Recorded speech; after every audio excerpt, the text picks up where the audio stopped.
Kto čo hľadá, to nájde. Ak chcem mať u niekoho dobrý vzťah, musím sa naučiť hľadať u neho dobré veci. Pravidlo je také.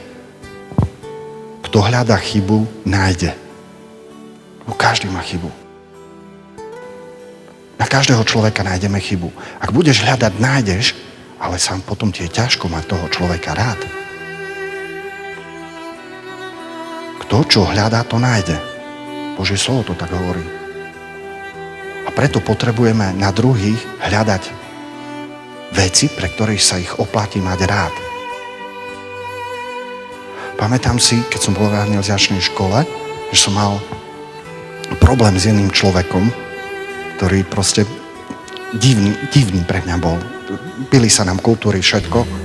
A som sa raz tak modlil, že Pane Bože, ten vzťah je taký, ja neviem si pomôcť, proste mi strašne lezie na nervy. A Pán Boh mi hovoril, píš si. A začal mi všetky jeho krásne, dobré veci hovoriť o ňom. A hovorí, začni si toto na ňom všímať. Ja som bol prekvapený, ale fakt, a nikdy som sa nevšimol. A odtedy náš vzťah začal byť veľmi krásny. Nádherné priateľstvo sa z toho vyvinulo. Také duchovné. Kto čo hľadá, to nájde.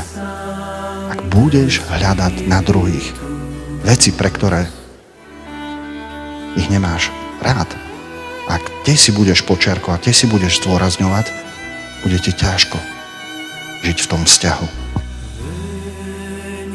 Ale keď budeš na druhých hľadať dobré veci, pozitívne veci, nájdeš, lebo každý ich má.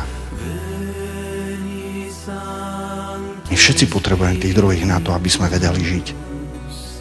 Ale môžem sa tváriť, že to nepotrebujem.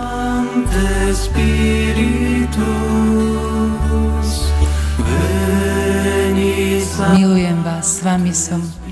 Ako mama miluje svoje deti. Väčšinou ste tu rodičia a dali by ste život za svoje deti. Taká je láska Panny Márie. Ona hovorí, keby ste vedeli, ako veľmi vás milujem, plakali by ste od radosti. Drahé deti, nesmierne vás milujem a denne prosím Pána, aby vám pomohol zakúsiť lásku, ktorú vám preukazujem.